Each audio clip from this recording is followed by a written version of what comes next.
Get knocked, Sparta! No hug needed!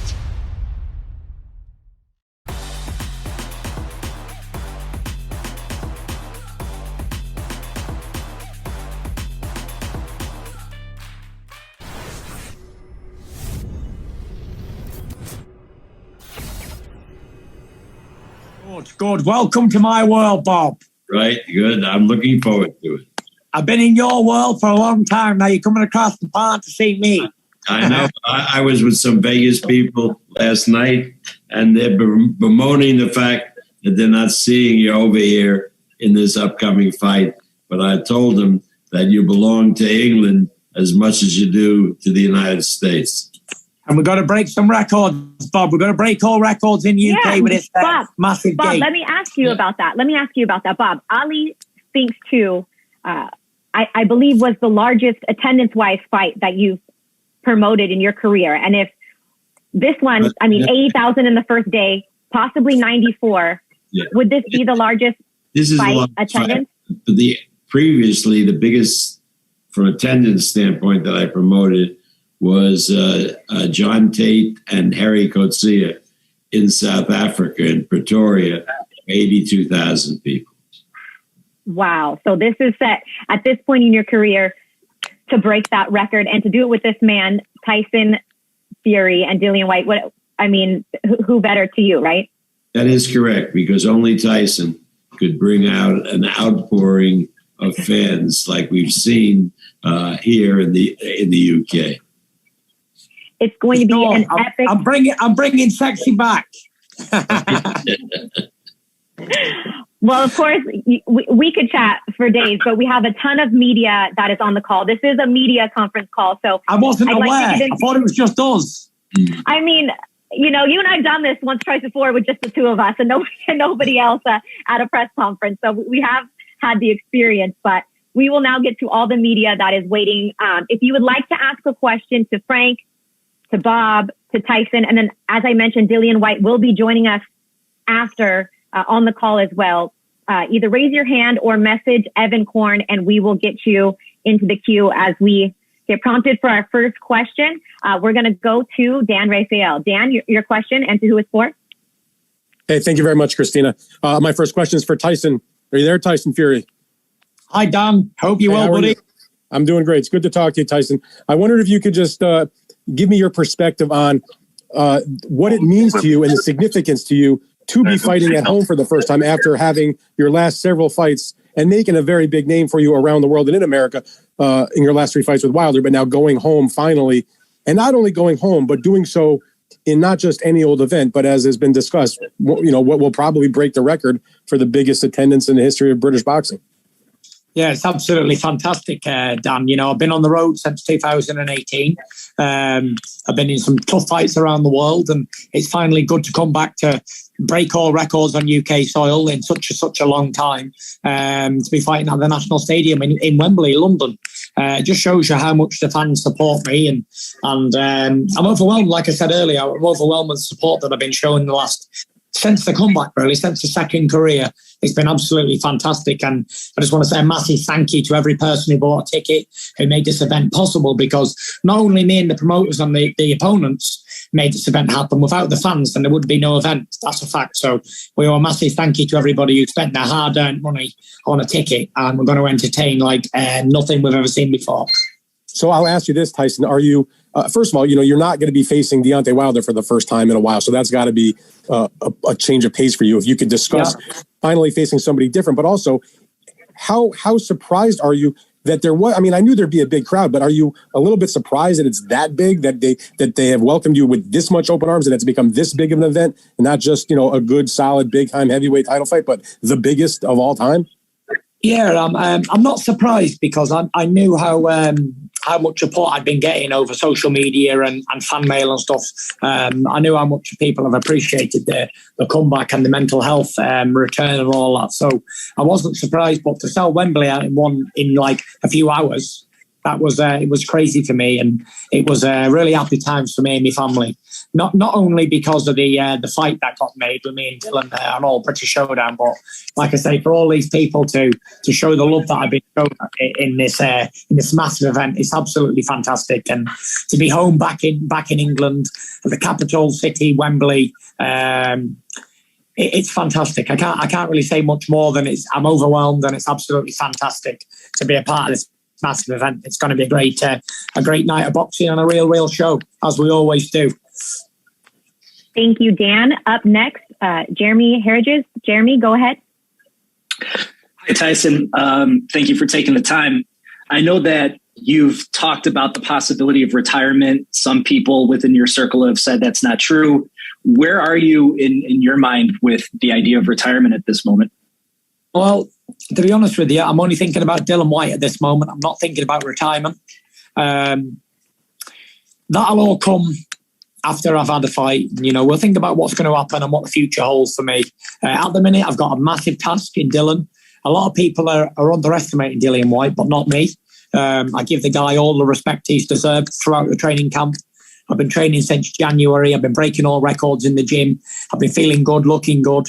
So yeah, I've not underestimated this guy. I've given him the respect that I did Deontay Wilder and everybody else. So I really have trained well, and I'm prepared very good for this fight. So I'm looking forward to it.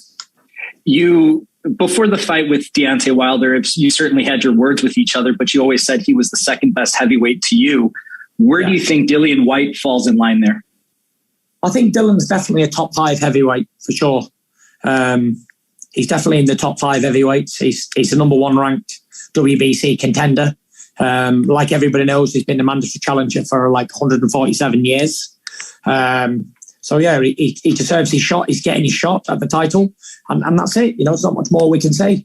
Dylan's definitely a top 5 heavyweight, and if he beats me, he'll be ranked number 1. So all to play for. Thank you so much, Jeremy. Andy's up next. Andy Purewell. Andy?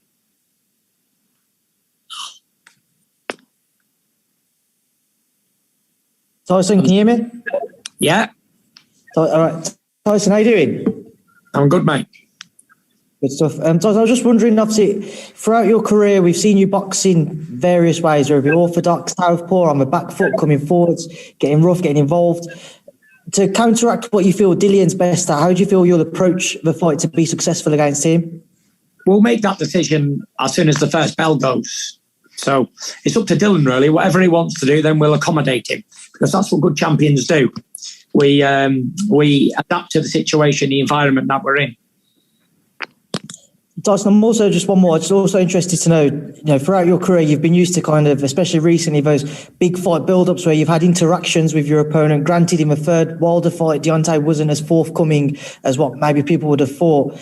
Do you feel like does it feel like it's as big a fight to you going in with Dillian as what it could be if he had been more involved in the build-up, if he had maybe turned up to the announcement press conference and what have you?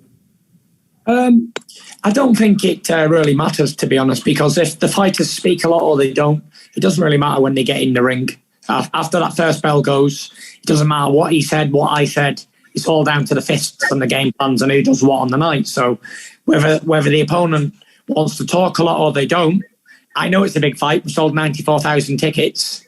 So we're definitely going to put a show on, and I'm looking forward to a massive night of boxing. Andy, thank you. Up next, Danny Flexon. Danny? Hey, Tyson, how you doing? How you doing, Big Dan? I'm good, mate. I'm good. Why do you think Dillian's now changed his mind about participating in the pre-fight media stuff? Why do you think now's the time that he's decided to get involved? I think fight week, and everyone's excited. He's done his training. He took himself away in Portugal for the full fight camp. He lives over there, so he's been just keeping himself to himself, and he's been doing his training, focusing on that. So now the training must be finished. He's interacting into the fight week and doing his bit, playing the part. We all have a part to play. Does any part of you miss the kind of back and forth that you get at a traditional press conference between the two of you? You often get the better of fighters in that context. Not really, because it was only an announcement press conference. It wasn't the actual press conference for the fight. I'm sure that the fight week press conference, we'll be talking to each other then. You know, the first initial press conference wasn't really a big thing. It was months away from the fight, and both fighters had to go into training camps for the whole time. So it didn't really mean much, to be fair, anyway. But it was what it was. I thought I handled it pretty good myself on my own, single-handedly. Sold out Wembley Stadium on me. Didn't do a bad job, to be fair. Do you get anything from the face-offs? Because there's been a lot of talk about whether he'll participate in a face-off at the presser or the weigh-in. Do you take anything from the face-offs with your opponents? Not really, to be fair. It's all typical boxing stuff. You know, it's, what do we call it? It's like what boxers do. They stand up, they look each other in the face, they get head-to-head. It's all the old cliche, isn't it? Oh, don't look at me. Whoever looks away first is a pussy, and all that sort of stuff. You know, it's, oh, you shove me, I shove you, I grab him by the throat. I actually think that fighters should have a massive sanction put on them by the boards when they start acting up at press conferences and weigh-ins. They're grabbing each other by the throat with no intentions of actually doing anything, because they think that's what sells tickets. They think, like, if I get up at a press conference and grab a guy by the throat lightly, then, oh, that's what sells. Well, that's not what sells. People do this today because they can't talk. They've got zero talking ability. So they think that grabbing a guy's T-shirt is going to help sell a fight and get people interested, but it doesn't. It's actually pathetic. Let me grab this guy's T-shirt. Me and Sugar Hill was actually talking about this recently. Like, let me just run off the stage and try and hit somebody or grab a guy by the throat. It's absolutely ridiculous. It's a professional sport. We're all adults here. We're not kindergarten school children. And the more I think about it, the more it makes sense for these the border control of the different countries to act, because I think it's out of order, all the childish behaviour around adult sporting events. Thank you, Danny. Good questions. We have Charlie Parsons up next. Charlie. Tyson, how are you? Thank you for your time. All right, Mosh, how are you? Good, mate, good. You started your career Nottingham Arena on the undercard of Carl Froch, a man who also, as we all know, boxed at Wembley. Yeah. You go forward next week. You break the record attendance for Wembley. When you look at how my boy. When you look at how your career's unfolded, and obviously still unfolding now, how proud are you? You know, you go from the undercard of a man who boxed at that stadium to breaking records at that stadium for the World Heavyweight Championship. It's been a fantastic journey, you know. It's been a long, hard road, and the Lord knows it has been. It's been tough. It's been a lot of left and right turns, and I'm so happy that the way it's all gone. I've had a great career. I've been in England. I've been every different champion there is to be, every single world champion there is to be. I boxed at MGM, T-Mobile, Staples Centre, Madison Square Garden, the MEN Arena, and now I'm boxing at Wembley Stadium. Does it get any better than that? I don't think so. I think it's been an absolutely fantastic career. 13 going on 14 years career. Stayed unbeaten throughout my campaign. Boxed the most difficult fighters on my day. And I just keep going, don't I? Just keep going. Just keep rolling on. And speaking of rolling on, I know we have nearly 100 media members on this call. We appreciate your patience. Again, you can raise your hand or message privately to Evan Korn to try to get your question in here with Tyson while we still have him. And again, stay on the call. When Tyson is done, we will bring in Dillian Whyte. Gareth, I guess I don't even need to say your last name. You're like Madonna, right? You just go by one name. Yeah, right. Gareth. Christina. Hi, Russell.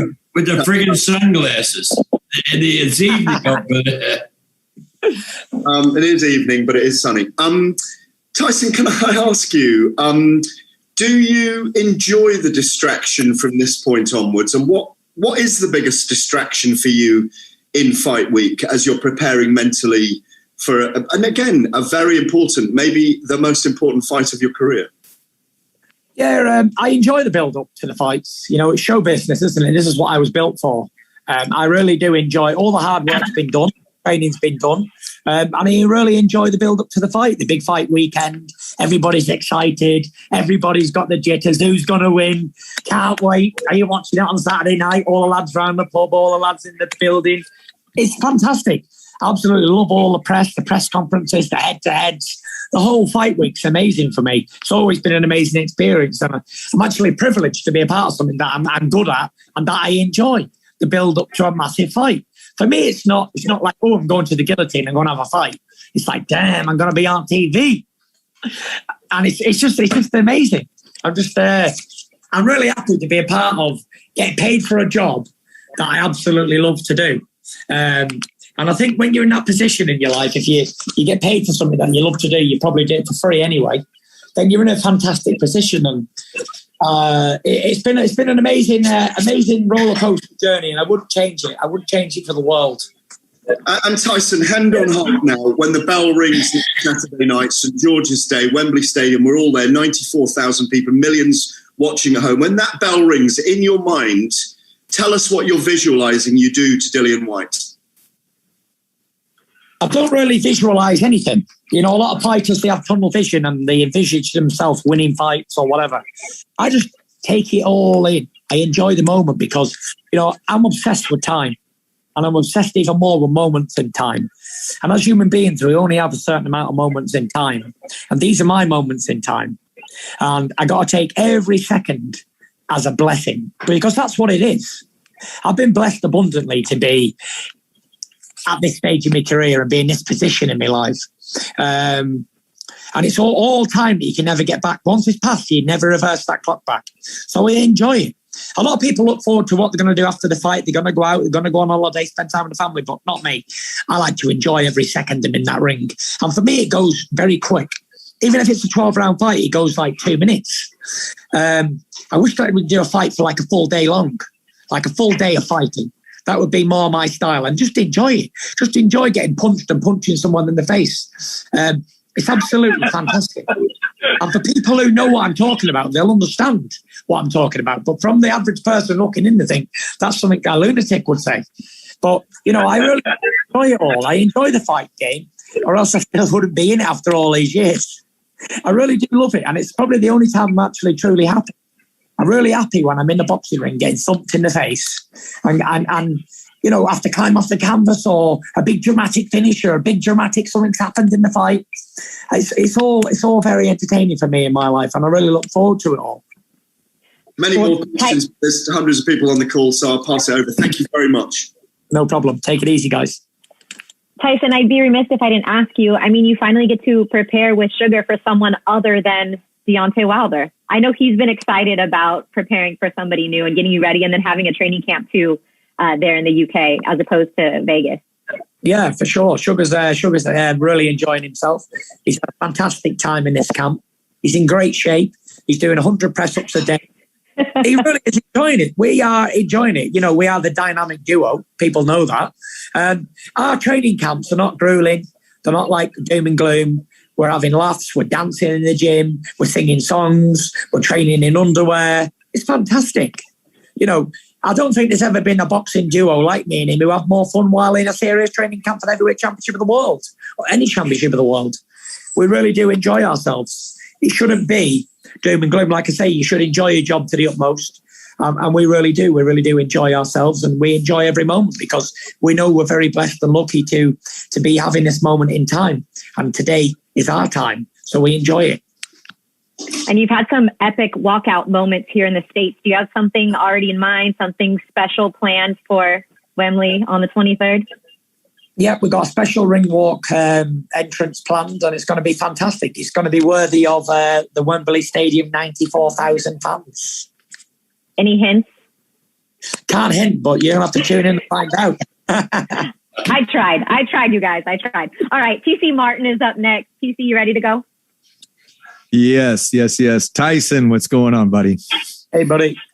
Hey, so just to go on that point that you were talking about, how much you enjoy every aspect of the fight itself, the build-up, the training, and everything. And like everyone's talked about, we've been so used to you with the banter, and I know that you love hyping the fights, and you do like the mental part of it, you know, getting in your opponent's head and not having Dillian Whyte there in front. You got to give us a little bit, my friend. What if Whyte was sitting right across from you right now? You were standing face to face. Give us what would you say to him?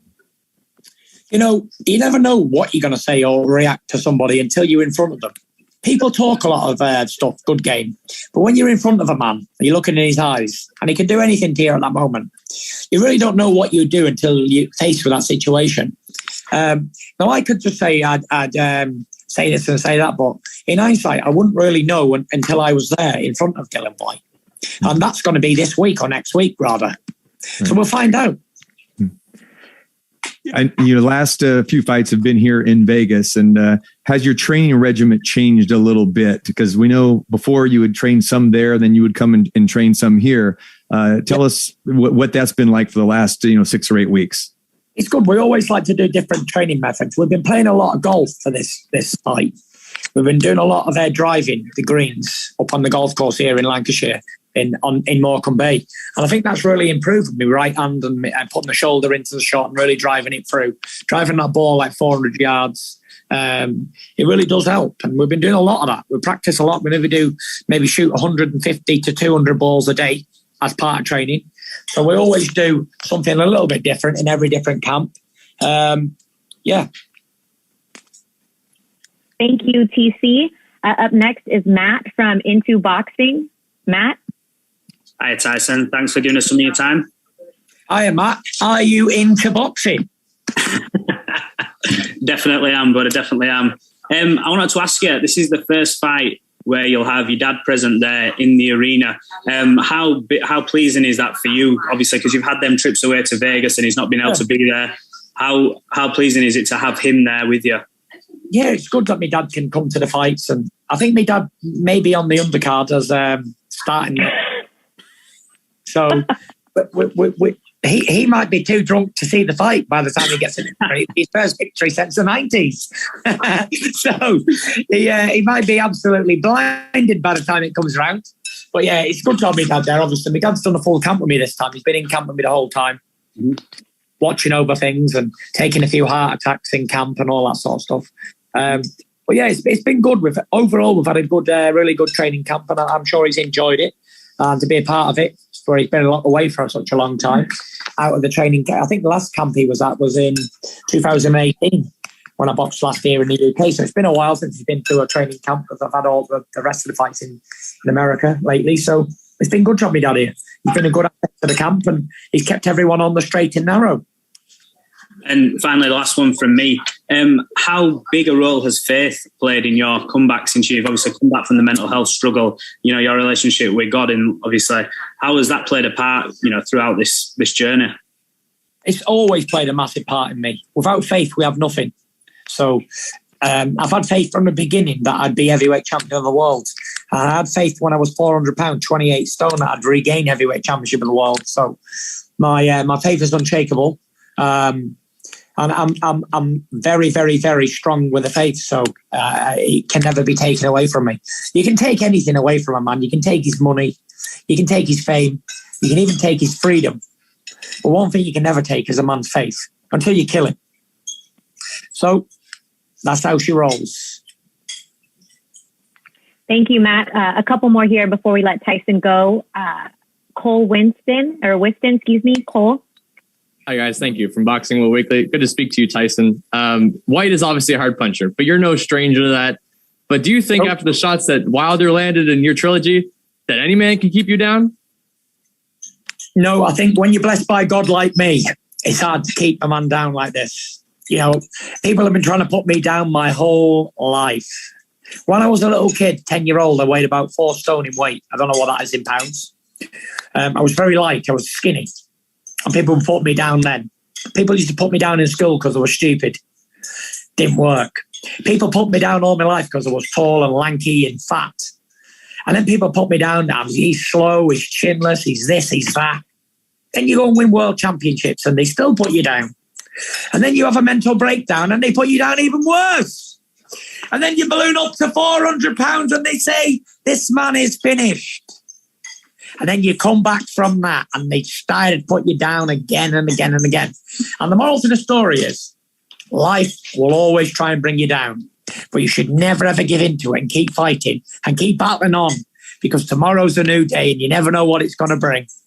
And anyone out there who's suffering and they feel down in themselves, the word is, yes, you can. You can come back from anything and you can be well again. So there we have it.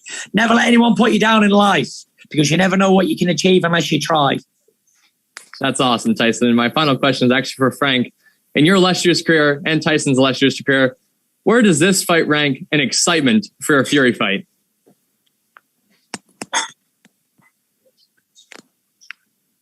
Frank may have gone. May have left. Frank. George, Frank can I may have get gone. water? Well, on that note, thank you so much, Cole.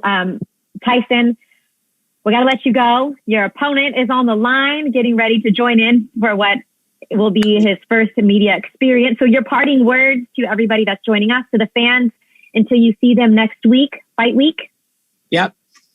Fantastic, guys. Thank you for all the questions, and give Dillian Whyte all my love and kisses. Yeah, I'll wish him a happy belated birthday for you as well. All No the best. problem. Thank you, Tyson. Appreciate you. All the best. All the best, darling. Bye-bye. You get knocked, Sparta! No hunt needed! Welcome, Team Everlast, to the Team Everlast Fitness app.